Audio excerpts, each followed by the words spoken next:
The Minister of Information and National Orientation, Mohammed Idris, has tasked the media to ensure they do not give undue publicity to acts of terrorism across the country in their reports. Idris made this remark in Abuja while declaring open a two-day training workshop for defense correspondents with the theme Effective Reporting Towards Strengthening Alternatives to Terrorism Ideology, organized by the National Counter Terrorism Centre in partnership with the Institute of Peace and Conflict Resolution. He says it is important to adopt this approach so the criminals are not emboldened in their acts and the security force discouraged as they fight to ensure a safety and peaceful country for all. It is important for all of us to know that terrorists are not just fighting a physical war on all of us, they are also fighting a psychological one.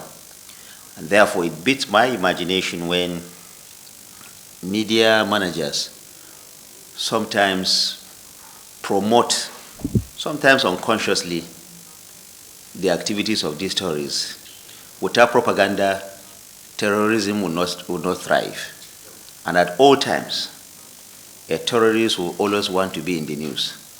So it is the responsibility of all of us as media practitioners to know the kind of news coverage that you give them. I've said it times without number that it is often not helpful when on the front pages of our newspapers you find pictures of terrorists with AK-47 across their shoulder and portraying them as if they are actually heroes. They are not. These are enemies of our land and we should treat them as such. Terrorism is not a merely physical threat. It is an ideological battle of the mind, with the extremist groups exploiting our vulnerabilities, spreading fear, and propagating messages that present them as fighting for a social cause. In order to further their depraved agenda of crippling our nation. To achieve this, the media should continue to project successful initiatives and programs of NCTC and ONSA that counter radicalization as well as the rehabilitation and reintegration of repentant terrorists into the community. I will join defense correspondents and reporters to work closely with security experts, sociologists, psychologists, and community leaders to provide a multifaceted perspective on terrorism and its alternatives. Please use data and research to back your stories.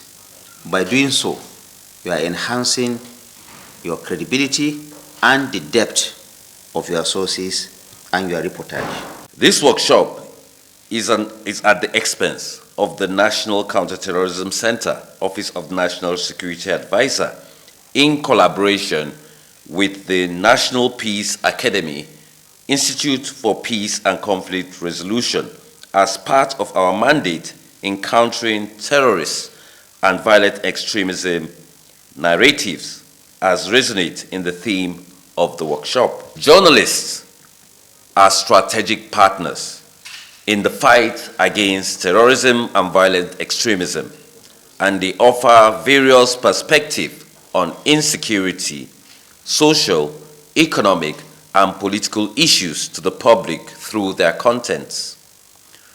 Through their channels of communication, journalists not only set agenda, but mold opinions because the media also function as a conviction instrument which can be used to thwart counterproductive activities.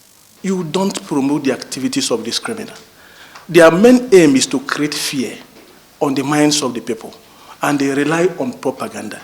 And we can never give them that leverage. We can never, because we need this country more than any other person.